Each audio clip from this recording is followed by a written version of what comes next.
मीराबाई, सूरदास ये ठाकुर जी को चैतन्य मानते हैं, जड़ नहीं मानते। मीरा के चित्त में, बाईसा के चित्र में प्रेम का प्रादुर्भाव ही इसी बात से हो जाता है। मां से एक बारात देख करके बस पूछ लेती है, मां ये क्या हो रहा है? मां कहती है ये बारात जा रही है। अच्छा, ये कौन है जो घोड़ी पे बैठा है? बोले ये बींद है, दुल्हा है,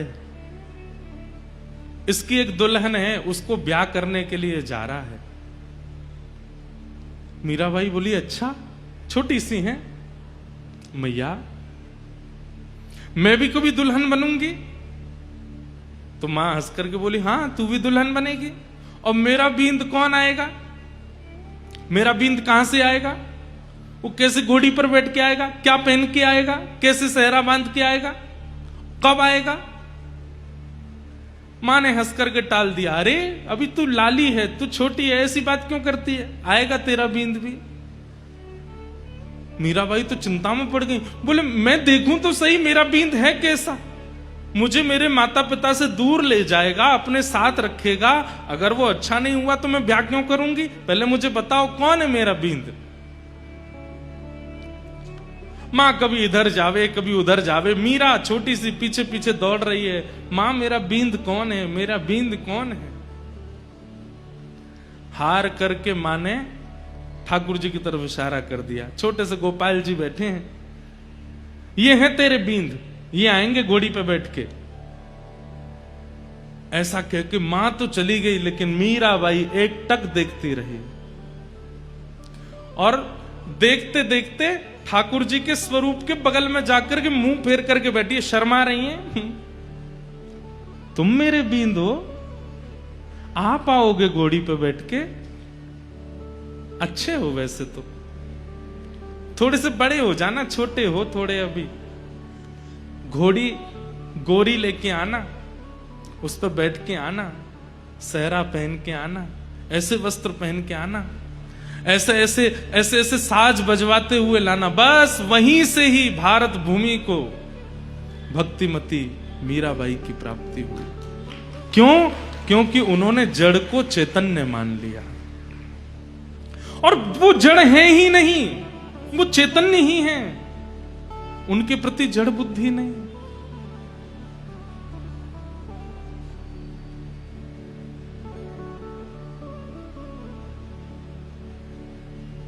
मीरा जो अपने पूर्व जन्म में एक माधवी नाम की गोपी, एक बात तो आपको माननी पड़ेगी, आपका वृंदावन से प्रति प्रेम, आपका किशोरी जी के प्रति प्रेम, आपका राधा रमण जी, राधा वल्लभ जी, बिहारी जी के प्रति प्रेम, ये इस जन्म में अगर हुआ है तो ये इस जन्म का नहीं है, ये पूर्व का है। ये पूर्व से ही आपका संबंध है, पूर्व से ही वो आपको प्रिय हैं। पूर्व में कुछ तो आपने ऐसा किया है जिसके कारण ठाकुर जी आपको इतने प्रिय हैं। एक जन्म का संबंध नहीं हो सकता। हाँ, एक जन्म पहला जिसका संबंध होगा ठाकुर जी से, उसकी भावना कैसी होगी सुनो। उसको वृंदावन आकर्षण तो करता होगा, पर किसके लिए आकर्षण करता होगा? बस वृंदावन जाकर के खाना अच्छा लगता है, वहां जीव के स्वाद मिल जाते हैं। वृंदावन जाकर के रहना अच्छा लगता है, वहां पे भीड़ भाड़ रहती है, कूद कूद करके सब लोग कीर्तन करते हैं, ये अच्छा लगता है।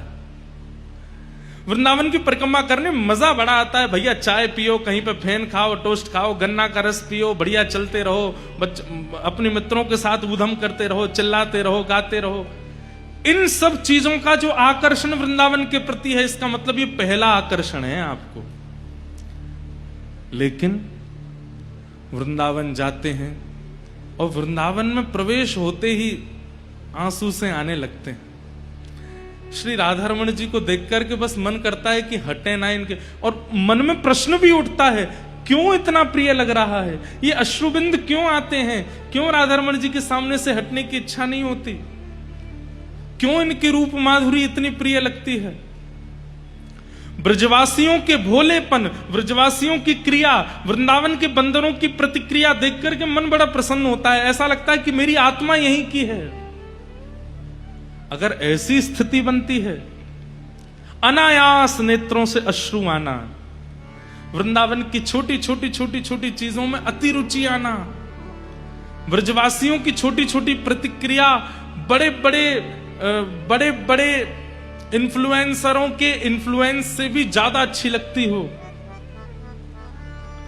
ये सब स्थिति यदि मन में प्रकट होती है तो इसका मतलब ये एक जन्म का नहीं है, अनेक जन्म का है।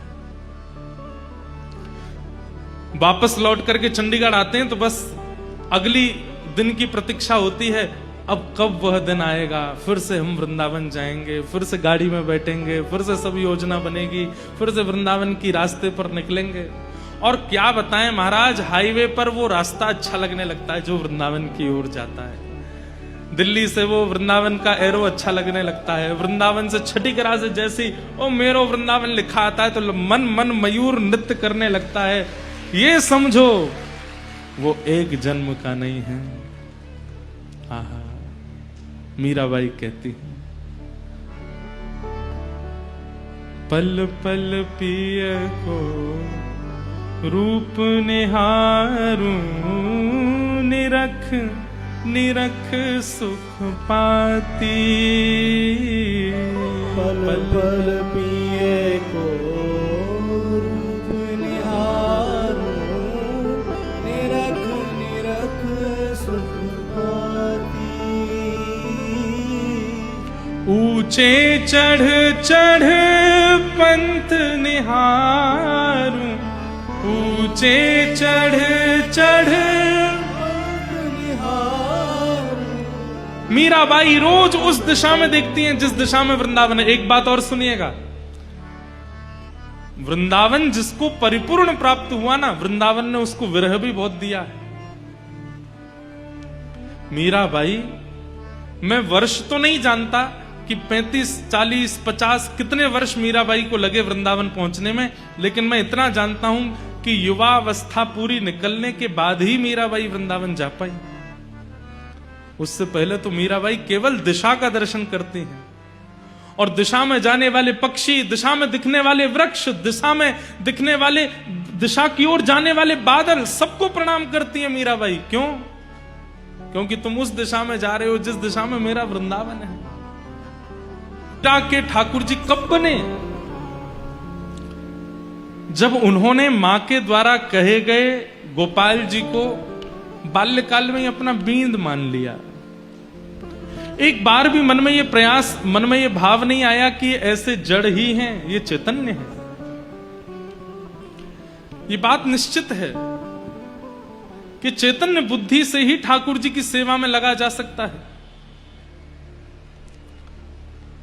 माधवी नाम की गोपी हैं मीरा, अपने पूर्व जन्म में भगवान के एक सखा के साथ इनका विवाह हुआ। अधिकतर ज्यादा प्रसिद्धि इस बात की है कि श्री दामा के साथ में मीराबाई का ब्याह हुआ। ध्यान से सुनना, पूर्व जन्म में जब ये माधवी नाम की गोपी,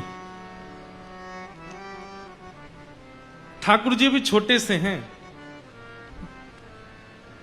और उस समय में बहुत लंबी आयु के बाद ब्याह नहीं होता था, छोटी अवस्था में ही ब्याह हो जाता था। पर भगवान के जितने भी सखाए सब ठाकुर जी से बड़े हैं, सब ठाकुर जी से बड़े। एक आध कोई छोटे हैं, बाकी सब ठाकुर जी से बड़े हैं। तो ठाकुर जी के सखा का ब्याह हो गया। ठाकुर जी को पता नहीं चली, बहुत ध्यान से सुनो सब लोग, इधर देखो, ठाकुर जी को पता नहीं चली कि कब कब में ब्याह हो गया। लेकिन एक दिन श्री दामा अपनी पीहर गई हुई बहू को ले जाने के लिए तैयार हुआ, और जैसे ही सब सखाओं को बोलने आया कि मैं जा रहा हूं, तो ठाकुर जी बोले, अरे श्री दामा, वैसे तो तू रोज पुराने से लत्ता ने पहन के आ जाए, आज बड़े चमकदार लत्ता पहन के आए हो, कहां को जा रहे हो भैया? तो श्री दामा बोलो, लाला मैं तो अपनी ससुराल जा रहा हूं। ठाकुर जी बोले, जी कौन सा गांव है ससुराल? श्री दामा बोले, लाला जी गांव ना है, तो कोई शहर है? बोले ना शहर ना है। तो कोई देश है? बोले ना देश ना है। तो लाला जब हम बड़े है जाए, हमारो ब्याह है जाए, तो जा कन्याते हमारो ब्याह होवे, वाको घर हमारो ससुराल होवे, वहां जा रहा हूं। जैसे वहां माधवी रोई थी कि मेरे बींद कौन, ऐसे ठाकुर जी रोने लगे मेरी ससुराल कहां है। श्री दामा तेरी ससुराल तो मिल गई, मेरी ससुराल कहां है। श्री दाम बोले लाला तेरी ससुराल ना है। अच्छा ऐसा भी होता, बालक उनमें सब चिढ़ाने लगे। मधुमंगल जबरदस्ती आके बोलने लगो लाला मेरी भी ससुराल है, पता है। वो तेरी कहां? बोले मेरी जमुना पार है, मैं हूं जाऊंगा सज धज के। इतने में सुबल आ गए, वो लाला मेरी भी ससुराल है। वो तेरी कहां? बोले मेरी मां है गिरिराज जी पर्वत के पास। इनकी है नहीं, जबरदस्ती चिढ़ा रहे हैं ठाकुर जी को। अच्छा ऐसा हो गया सखान में कोई एक चिढ़े तो बाकी और चिढ़ा में वाए और चिढ़े, और ठाकुर जी चिढ़ के कछु ज्यादा ही सुंदर लगते होंगे तो सखा और चिढ़ाने लगे। अब तो तन सुखा मन सुखा धन सुखा जे हुआ है। धन सुखा बोलो मैं हूं ससुराल जा रहा हूं, मन सुखा बोलो मैं हूं ससुराल जा रहा हूं, तन सुखा बोलो मैं हूं। लाला बोले तेरी हूं ससुराल है, पतर पूछ रहा से तेरी हूं ससुराल है, और मैं इतनो माखन खाए खाए के हट्टो कट्टो है को मेरी ससुराल ना है अभी तक। ठाकुर जी को यह बात को आश्चर्य ज्यादा है कि तन सुखा की भी ससुराल है और मेरी ससुराल ना है। आज ठाकुर जी घर आए, दूर आकर के बैठ गए मुंह फुला के। नहीं तो रोज लौट के आमे मैया के कभी कंधा पे चढ़ जाएं, कभी गोद में बैठ जाएं, कभी लेट जाएं, कभी कछु खींचें, कभी कछु करें।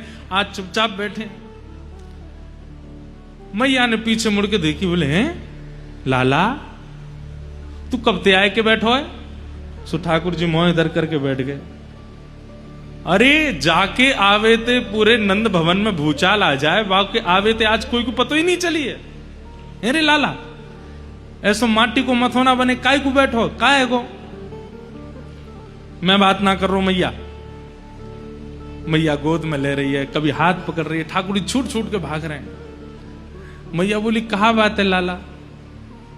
रोने लगे, और ऐसे रोने लगे कि सिसकी आने लगी ठाकुर जी को, जैसे सांस रुके ऐसे ठाकुर जी रोवे। मैया बोली कौन ने मारो? मधुमंगल ने मारो तो कुछ श्रीदामा ने मारो, कौन से सकान मुझको नाम बतावा को अभी जाके देखूं काय को रोवे।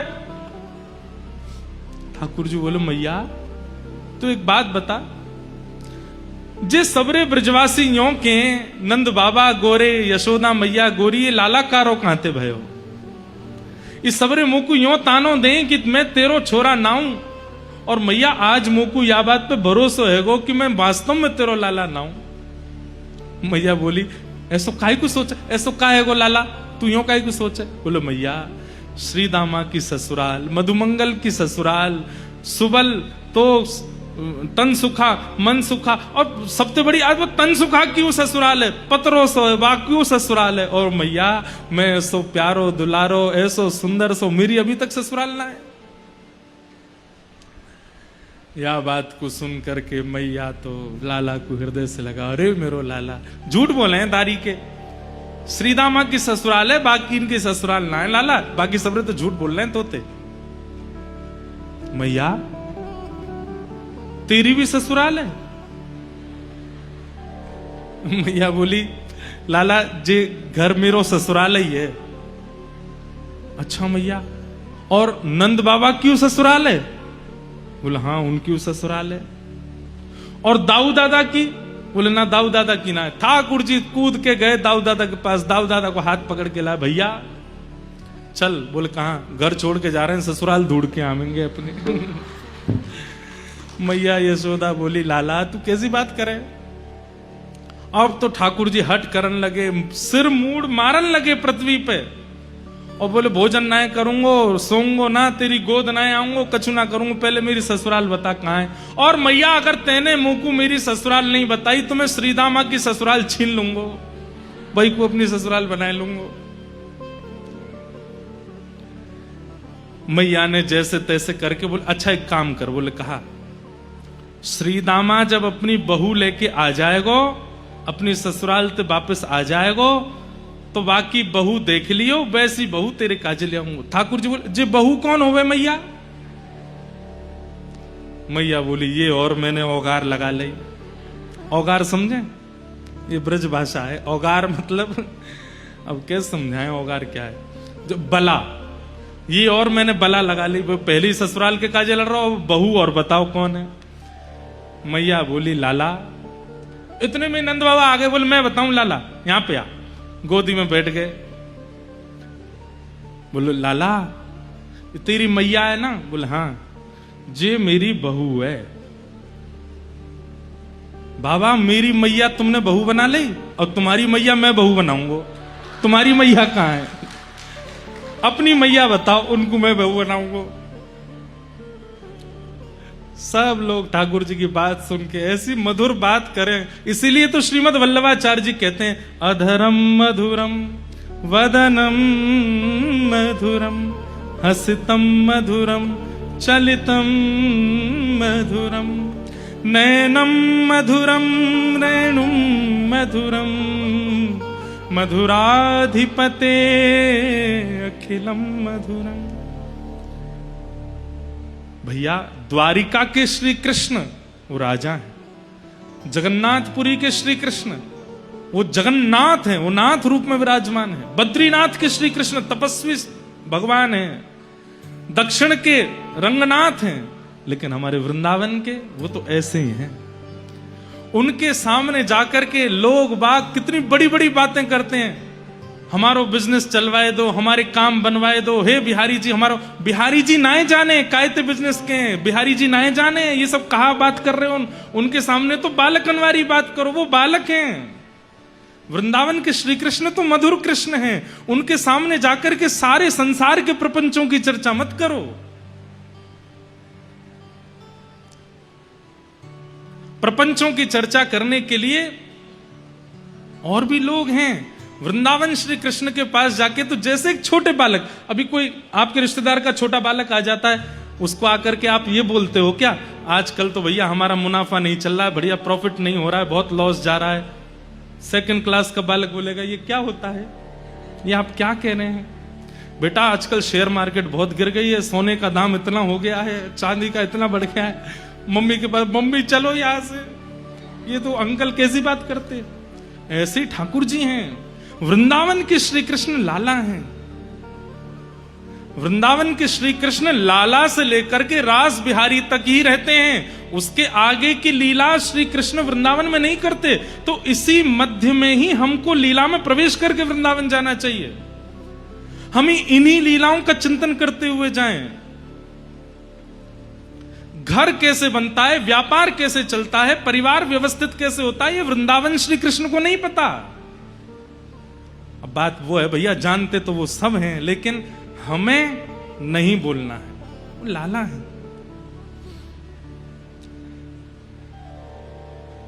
इतने में ही कोई दौड़ो दौड़ो आयो, बोले लाला जल्दी चल। बोले कहा भयो? श्री दामा ससुराल ते आएगो, बहू लेके आयो है। ठाकुर जी तुरंत दौड़े, मेरी पीतांबरी कहां है, मेरी कारी कमरी कहां है, जल्दी लाओ पहन के। मैया बोली लाला कहा करे को बहू को? बोले मैया मक्खन जैसा होता हो को खावे को खाऊंगो। लाला बहू खावे की चीज ना है, बहू तो देखवे की है। और फिर तेरा ब्याह है जाएगा ना, फिर तू सब समझ में आ जाएगी। ठाकुर जी दौड़ करके गए, यहां श्री दामा अपनी बहू लेके, माधवी लेके आयो है। माधवी की माता जी ने माधवी को समझा के भेजा। बोले तू वापस अपने ससुराल जा रही है? बोले हाँ। सब चीज को ध्यान रखियो लाली, सास की बात मानियो, ससुर की सुनियो, पति की यूं करियो, आदि आदि सब बातें कहीं। और बोली तू एक बात तो गांठ बांध के जा। बोले कहा? बोले तेरे जो पति हैं श्रीदामा, इनको एक सखा है, वाको नाम है कन्हैया।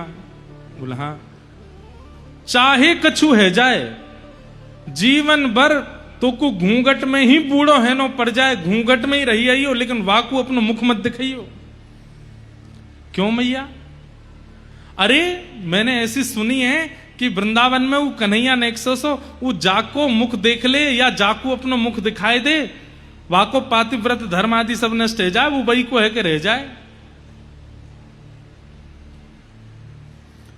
माधवी ने तो तभी घूंघट कर लियो और घूंघट करके गांठ बांध दी। बोले मैया मैं सौगंध खा के कह रही हूं मुख नहीं दिखाऊंगी। बंधुओं एक बात बोलें, माताओं का बहुत बड़ा रोल होता है अपनी बेटी के ससुराल को सुरक्षित करने का, बेटी के मतलब बेटी की मां का। उसकी कैसी शिक्षाएं बेटी लेती है और अपने ससुराल में जाकर के कैसा व्यवहार करती है, इस पर मां को बहुत ध्यान देना चाहिए। आप कहेंगे महाराज जी बेटान ने क्यों नहीं समझाओ, बेटी ने क्यों समझाते रहते हो मंच से। भाई देखो समझाया उनको जाता है जिनके ऊपर जिम्मेवारी होती है। जो खाली बैठे रहते हैं उनको क्या थोड़ी समझाया जाता है। जिन पर कोई काम धंधा ही नहीं है, वो बस बैठने आए हैं, ऊधम करने आए हैं, ऐशो आराम करने आए हैं, उनको क्या समझाना है। पर जिनको संभालना है, जो व्यवस्था प्रमुख है, उनको समझाया जाता है। माताओं के ऊपर बहुत बड़ा दायित्व है, इसलिए उनको समझाते हैं। समझाया, लेकिन ऐसी शिक्षा नहीं देनी चाहिए जैसी माधवी की मां ने दी है। उनसे मत बोलना, उनके प्रति ऐसा व्यवहार रखना, वो कुछ भी कहें तुम ये करना, ऐसा ये सब नहीं है। अनाचार अत्याचार किसी को सहना नहीं चाहिए। अगर ससुराल में अनाचार अत्याचार होता है तो उसके प्रति आपको कदम उठाना चाहिए। लेकिन कई बार ससुराल पक्ष के लोगों का व्यवहार अलग अलग होता है। नया घर है ना आपके लिए, तो उस व्यवहार को समझना चाहिए कि भाई सब लोग हमारे अनुकूल नहीं हो सकते। हम थोड़ा समझें इनका व्यवहार, इनकी विचार, और उसके अनुकूल से हम फिर प्रतिक्रिया दें। हाँ, वो विचार अत्याचार में अगर परिवर्तित हो जाए तो फिर कदम उठाना भी चाहिए। लेकिन केवल आपके विपरीत स्वभाव वाला है और आप उसी से ही उखड़े उखड़े रहोगे तो फिर कैसे गृहस्थ आश्रम चले। सबका स्वभाव अलग होता है, थोड़ा समझना चाहिए। माधवी को समझाया कि तू कन्हैया को मुख मत दिखाना। माधवी ने गांठ बांध ली, बोले कि कोई बात नहीं मैया, आप तुम यही देखना। निकल पड़ी अपने ससुराल की ओर। यहां बीच रास्ते में ठाकुर जी आ गए और ठाकुर जी ने आके कही, अरे सीदामा आए गए हो? बोले हाँ, कैसी लगी ससुराल? बोले लाला जब मिलेगी तो को तो पता चलेगी कितना सुख मिले ससुराल जावे में। ससुराल जाने में इतना अच्छा क्यों लगता है लोगों को? अभी तो ब्याह के बाद ही पता चलेगी, लेकिन फिर भी मन में भाव आता है कि सबको ससुराल, भले ही 4-5 दिन नहीं नहाता होगा, लेकिन जिस दिन ससुराल जाना होगा उस दिन जरूर स्नान करता है, नए वाले कपड़े पहनता है, बढ़िया सुंदर जो है दाढ़ी वाड़ी बना लेता है कि ससुराल जाना है। क्यों? घर में क्यों नहीं रहते ऐसे? क्योंकि ससुराल में मान मिलता है और मान व्यक्ति को प्रिय होता है। बहुत बड़ी बात है। मान जहां भी मिलेगा व्यक्ति को वो अच्छा ही लगेगा, और जहां मान नहीं मिलता हो वहां जाने की किसी के घर में कोई मान नहीं करता, सम्मान नहीं करता, इसलिए घर में मन नहीं लगता लोगों का। लेकिन वही मान, सम्मान, प्रेम घर में होने लग जाए तो घर से कौन जाए?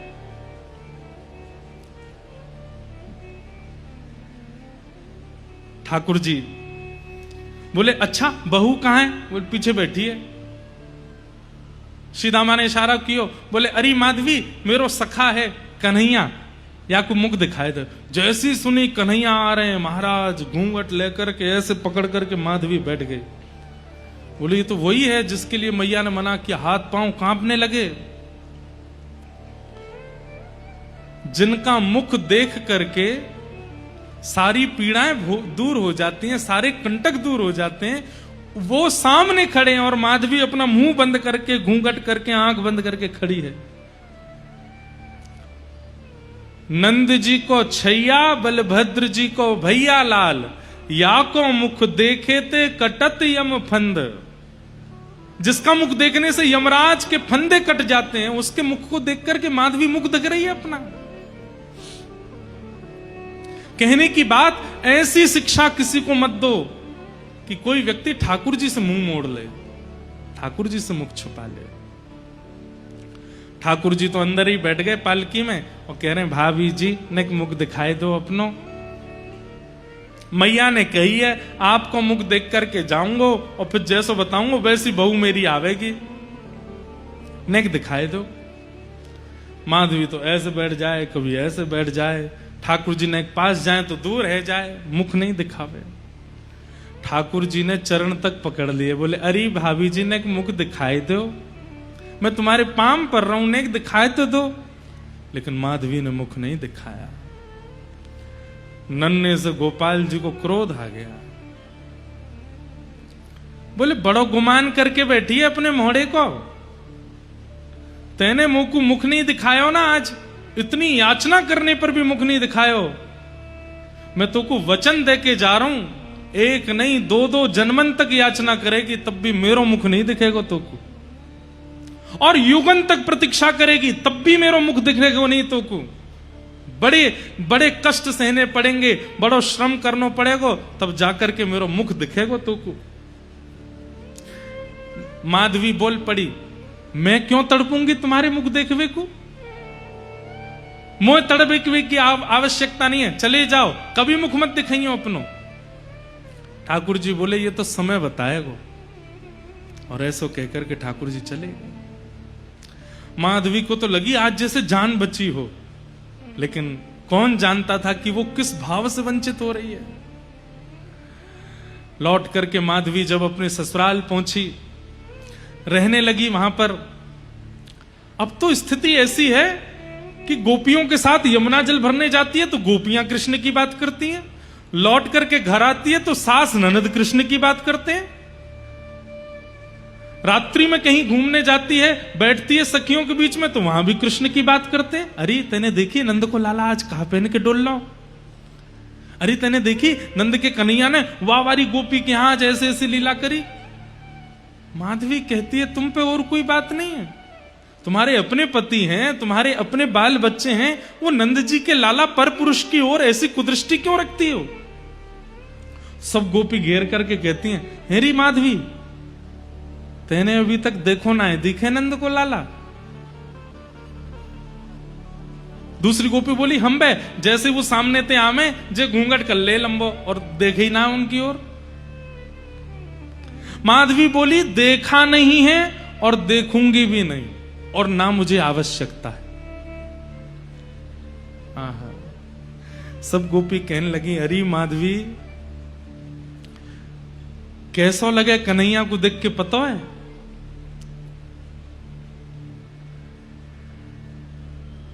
जैसे अंधे को मिल जाए ज्योति, निर्धन को मिले हीरे मोती, जैसे पतझड़ में फूल खिल गया, मेरा सांवरा मुझे मिल गया। जैसे प्यासे को पानी मिल जाता हो, अंधे को नेत्र मिल जाते हो, निर्धन को मोती रत्न मिल जाते हो, और पतझड़ में फूल प्रकट हो जाते हो, ऐसा ही लगता है कृष्ण को देख करके, कृष्ण को सुन करके, कृष्ण के बारे में जान करके। माधवी उठ खड़ी हुई, ना तो मैं अंधी हूं, ना मैं बहरी हूं, और ना मैं प्यासी हूं, तुम देखो मुझे नहीं देखना। अब तो माधवी अकेली जाती है जल भरने के लिए, अकेली बैठी रहती है, क्यों, सबके बीच में जाऊं तो कृष्ण की बात करते हैं। ठाकुर जी दो कोई मिलते हैं, एक बात तो लिख ही लेना, या तो वो जो 24 घंटा इनको सोचते रहे, और या वो जो इनते दूर ही दूर भागे। ये दो कोई मिलते हैं, बीच वाले तो कई बार मझधार सी में ही रह जाते हैं। ये दो कोई पकड़ते हैं, या तो एक वो जो श्वास श्वास पे इनको बचता है, या एक वो जो इनसे जितना हो सके दूर भागने की कोशिश करता है, उसी को पकड़ते हैं। आज ठाकुर जी ने मन बना लियो कि आज या माधवी को अपने रस को आस्वादन कराऊं, अब देखो, लीला रूप में तो कुछ भी चल रहा हो, लेकिन ठाकुर जी को पूरे विश्व को प्रेम की पराकाष्ठा दिखानी है मीरा के रूप में, इसलिए मीरा का निर्माण कर रहे हैं ठाकुर जी। आज ठाकुर जी ने मन बना लिया, बोले आज या माधवी को दिखाई दूं मैं। रात्रि में सोई है और तभी सोते हुए ठाकुर जी ने अपना जैसे मानो जैसे प्रेम जाल फैला दिया हो आसपास। रात्रि के 2-2:30 बजे हैं और 2-2:30 बजे ही माधवी को ऐसा लगने लगा कि भोर हो गई है और मेरे जल भरने जाने का समय हो गया है। और उठ करके खड़ी हो गई माधवी, तुरंत अपने वस्त्र आभूषण पहने और पहन करके मटकी लेकर के निकल पड़ी यमुना जी की ओर। आगे पीछे देखती है कि आज हलचल नहीं हो रही है, आज कोई भी गोपी अभी तक उठी नहीं है। अरे सूर्य उदय होने वाला है, अभी तक कोई जागी नहीं। मंदम मंदम सुगंधी बह रही है, वातावरण बड़ा पवित्र है। मन रूपी मन में जैसे एक विचित्र जैसा आनंद हो रहा है आज माधवी को। वायु का स्पर्श करके रोम रोम पुलकित हो रहा है, लेकिन अभी तक प्रेम प्रकट नहीं हुआ। क्यों? क्योंकि प्रेमी श्री कृष्ण नेत्रों से दिखे नहीं है, कानों से सुने नहीं है। मन में विचार कर रही है, आज कितना अच्छा मौसम है, आज कितना अच्छा वातावरण है। यमुना जी के समीप गई। आज यमुना जी प्रिय लग रही हैं, वृक्ष वल्लरियां प्रिय लग रही हैं। वही वृंदावन जिसमें वो हमेशा से रहती है, आज वो वृंदावन कुछ ज्यादा प्रिय लग रहा है। यमुना जी में जल तो कम भर रही है, बार बार मटकी में भरती है और फिर खला देती है, फिर भरती है, फिर खला देती है। ये प्रेम के लक्षण प्रकट होने लगे माधवी के चित्त में।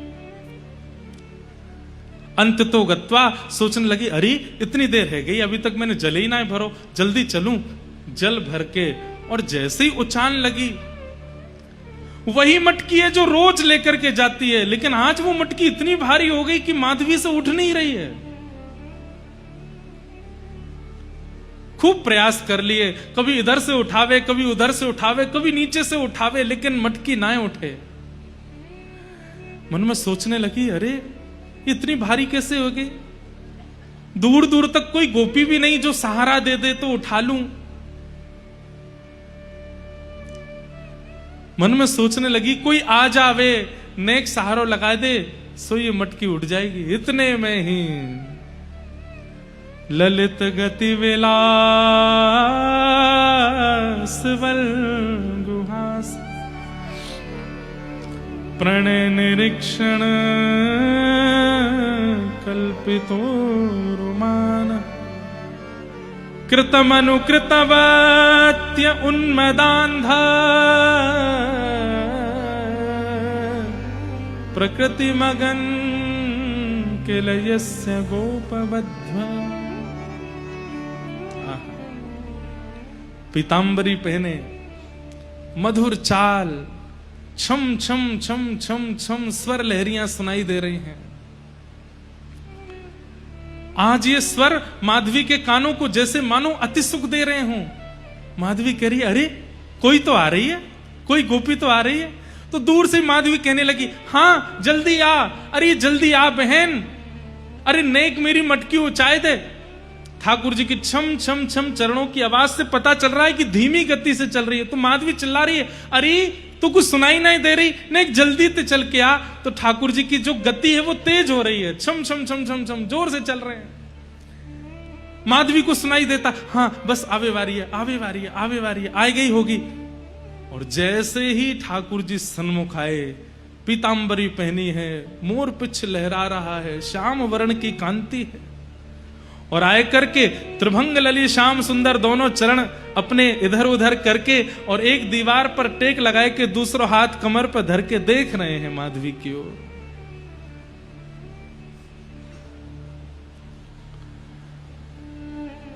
मीराबाई कहती हैं, जब मीरा के रूप में उनको माधवी का चिंतन हुआ, तब मीराबाई ने यह पद गाया, हूं जल भरने जात थी सजनी, कलश माथे धार्यो।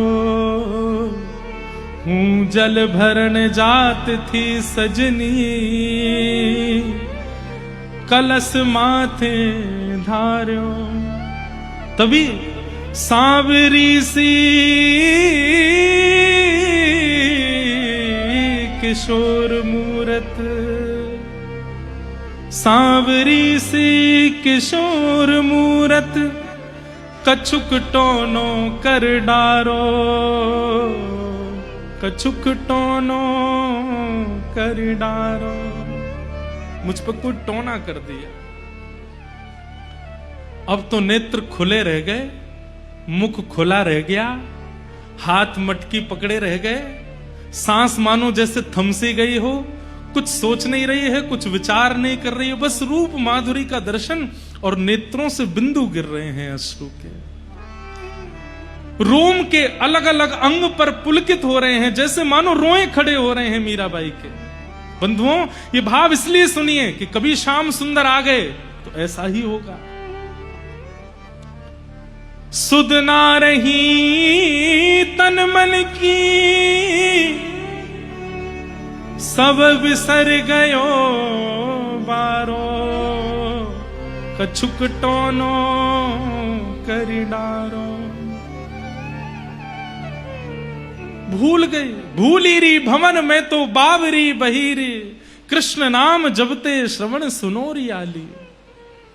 भूल गई, ये तक भूल गई कि मैं कौन हूं, मैं कहां हूं, मैं क्या कर रही हूं, ये क्या हो रहा है, सब भूल गई। बस नेत्रों में कृष्ण, मन में कृष्ण, बुद्धि में कृष्ण, रोम रोम में कृष्ण, वो छवि।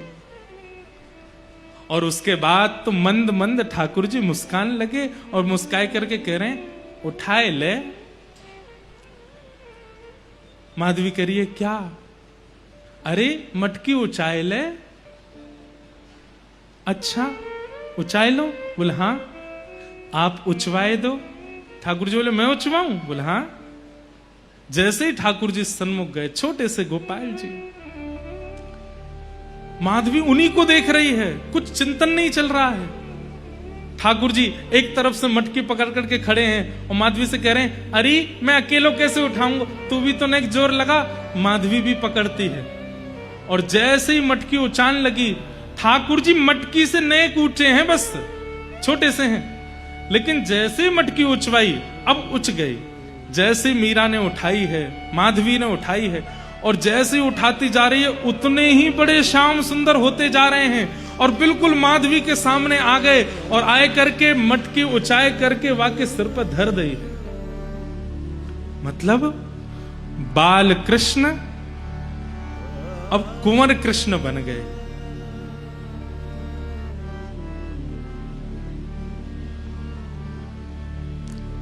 नेत्रों के ठीक सामने खड़े, होठ कांप रहे हैं, हाथ कांप रहे हैं, सोच नहीं पा रही है, सुध बुध नहीं है तन में। ठाकुर जी बोली उच गई? मीरा बोली हां। अब जाऊं मैं? माधवी कहती है नहीं, मत जाओ, यहीं रहो, सन्मुख रहो। ठाकुर जी बोले तेने तो मुख नहीं दिखायो ना मोकू, अब मैं नहीं दिखाऊंगा।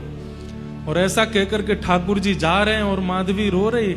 कभी हाथ पकड़ती है, पर जैसे ही हाथ पकड़ती है हाथ अंतर ध्यान हो जाता है, कंधा पकड़ती है अंतर ध्यान हो जाते हैं, केश लहरा रहे हैं केश पकड़ती है, सर्वांगण कृष्ण अंतर ध्यान हो गए। अब तो वो माधवी व्याकुल हो गई। मटकी दूर गिरी है, जल फैल गया है, ढूंढ रही है, कभी किसी गली में जाती है, कभी किसी द्वार पर। अभी आधी रात हो रही है, सब ब्रजवासी सो रहे हैं और माधवी ढूंढ रही है कहां चले गए श्याम सुंदर। नंद नंदन पिया कपट जो कीनो, नंद नंदन पिया कपट जो कीनो, निकल गयो निकल गयो निकल गयो, छल करके जादू करके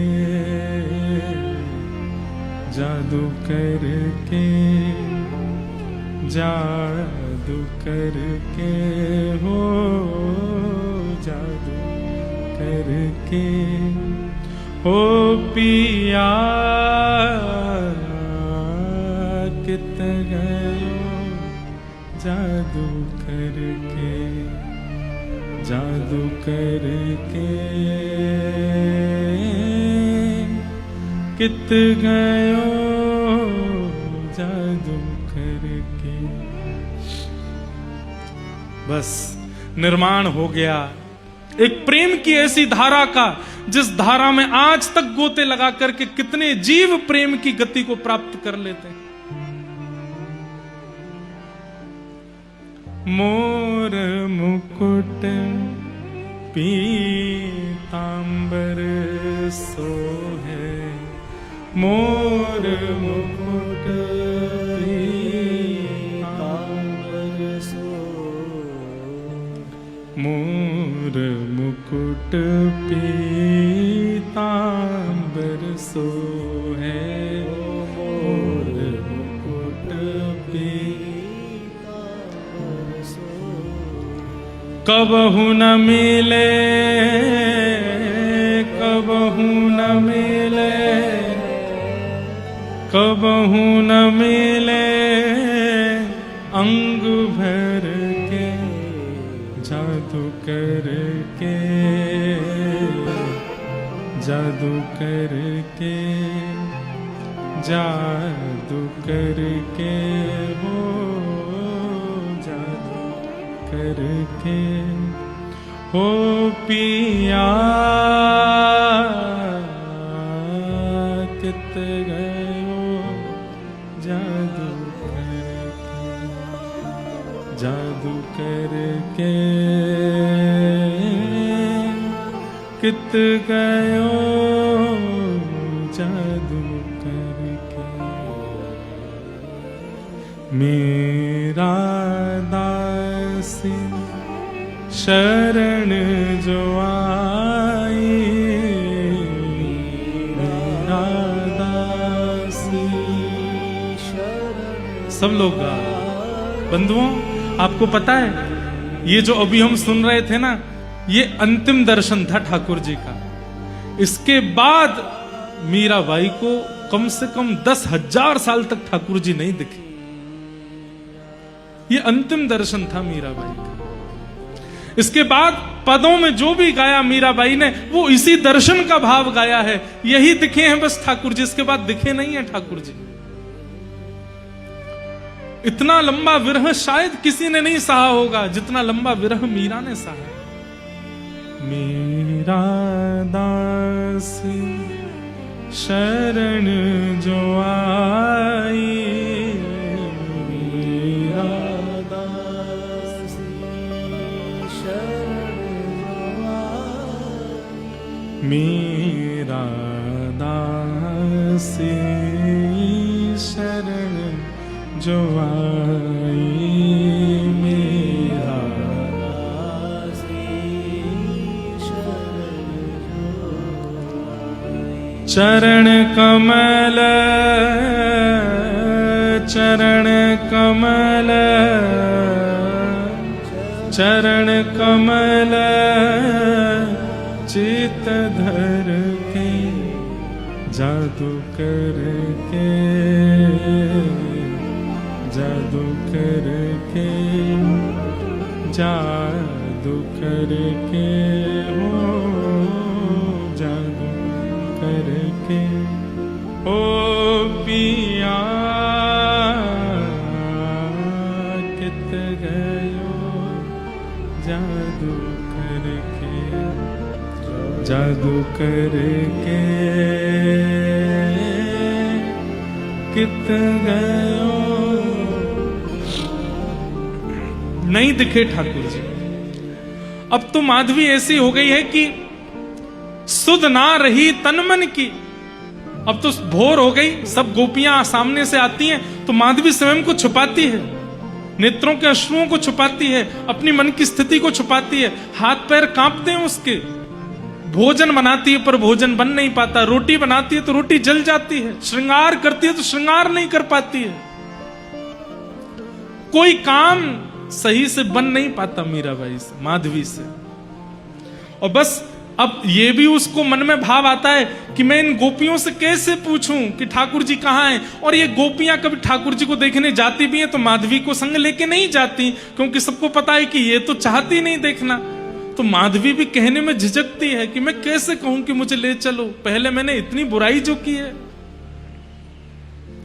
छिप करके कभी माधवी जाती भी है तो ठाकुर जी का दर्शन नहीं होता। धीरे धीरे ठाकुर जी बड़े हो गए। 7 वर्ष की आयु जब हुई और इंद्र पूजा मिटा करके जब ठाकुर जी ने गिरिराज पूजन कराया, सब ब्रजवासी गोवर्धन गए, उनमें माधवी भी गई है। आज माधवी के मन में एक आशा है, आज कृष्ण दिखेंगे, आज श्याम सुंदर दिखेंगे, आज मुझे कन्हैया जरूर दिखेंगे। लेकिन लाखों की तादाद में ब्रजवासी हैं, उनमें कभी पीतांबरी दिखती है दूर से, कभी एक भुजा दिख जाती है, कभी कोई उंगली दिख जाती है, कभी केश दिख जाते हैं, पर मुखमंडल नहीं दिख रहा। ऐसी योजना बनती है कि मीराबाई जितना भी घूम घूम के आती है माधवी, ठाकुर जी को देख ही नहीं पाती। अंत तो गत्वा जब इंद्र ने वर्षा की और 7 वर्ष के ठाकुर जी ने 7 कोस लंबे चौड़े गिरिराज पर्वत को अपनी बाम हस्त की कन्नी उंगली पर धारण किया, सब ब्रजवासी दौड़ करके जब ठाकुर जी के समीप पहुंच गए, माधवी जैसे तैसे प्रयास करके उस शिला के पास पहुंच गई जहां ठाकुर जी खड़े हैं।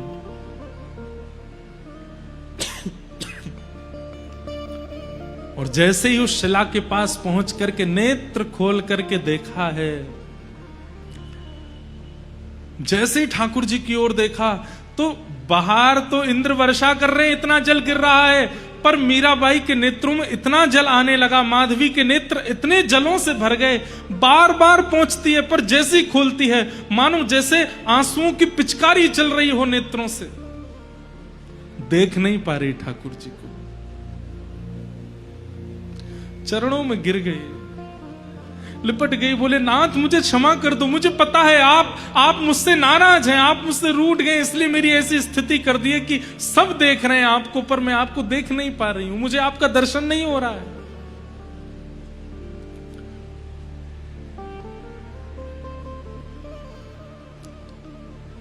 ठाकुर जी बोले माधवी अब तो तोकू मेरे दर्शन के काजे प्रतीक्षा करनी पड़ेगी। और कितनी प्रतीक्षा करूं? 4 वर्ष पहले आप यमुना घाट पर आए थे मटकी उचाने के लिए, अब अभी तक मुझे दर्शन नहीं हुए, और अब मैं सामने खड़ी हूं तो इतने अश्रु आ रहे हैं कि मैं देख नहीं पा रही हूं। अब ही तो नेक और प्रतीक्षा करनी पड़ेगी। माधवी बोली कितनी प्रतीक्षा? ठाकुर जी बोले 1 युग, 1 युग की प्रतीक्षा। माधवी तो मानो जैसे बावरी हो गई हो सुनकर के। प्रतीक्षा की घड़ी होती है 1 वर्ष, 6 महीने, 5 महीने। अरे कोई व्यक्ति प्यासा हो और उससे कह दिया जाए कि तुम तो जल कभी पी ही नहीं सकते क्योंकि जल पीते ही प्राण निकल जाएंगे, तो भी वो जलपान कर लेगा।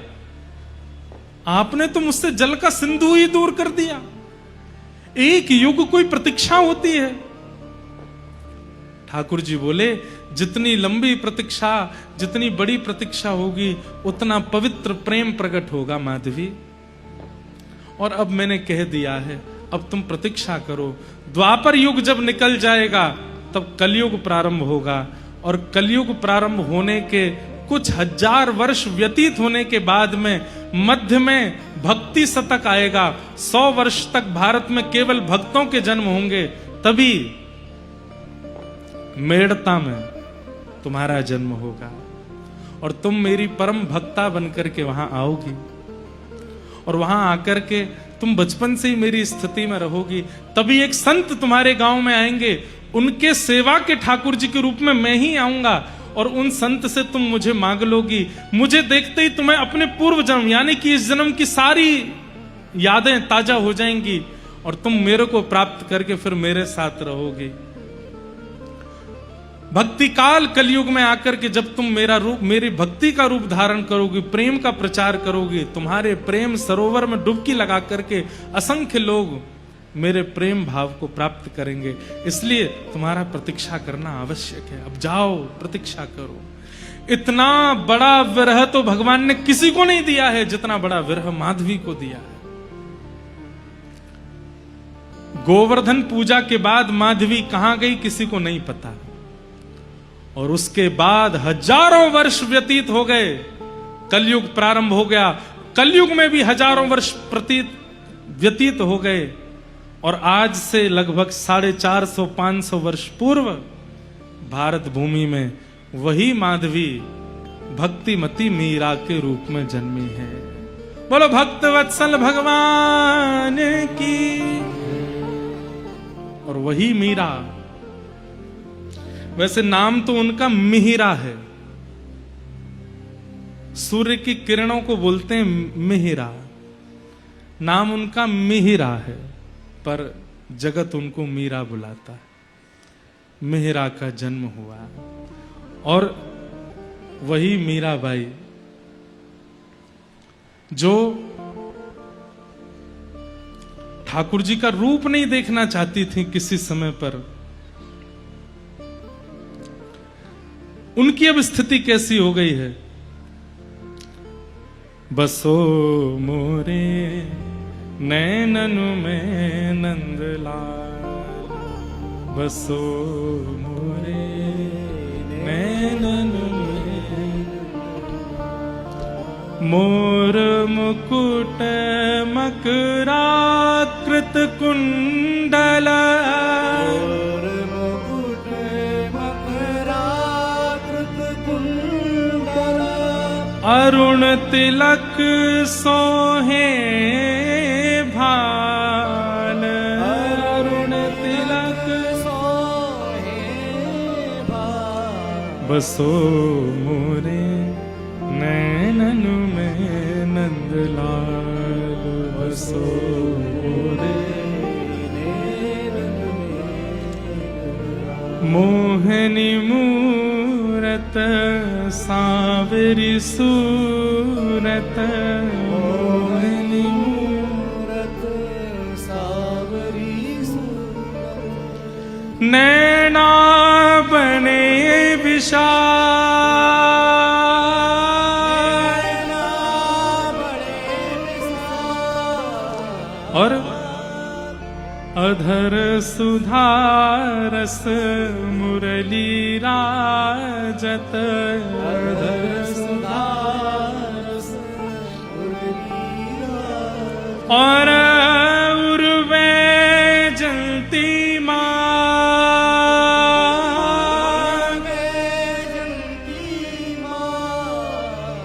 मीरा के प्रभु संतन सुखदायक, मीरा के प्रभु संतन सुखदायक, मीरा प्रभु संतन सुखदायक, मेरा प्रभु संतन सुखदायक, भक्त वत्सल गोपाल, भक्त वत्सल गोपाल, बसो मोरे नैनन में नंदलाल, बसो मोरे नैनन में। वही मिहिरा मां के कहने पर कि यही तेरे बींद हैं, उस मूर्ति में ही अपने बींद को देख लेती है, और बस वहीं से शुरू हो जाती है ये कहानी भक्तिमती मीराबाई के प्रेम की। आगे क्या क्या हुआ ये सब हम आगे कथा में सुनेंगे। चैनल को सब्सक्राइब एवं शेयर जरूर करें।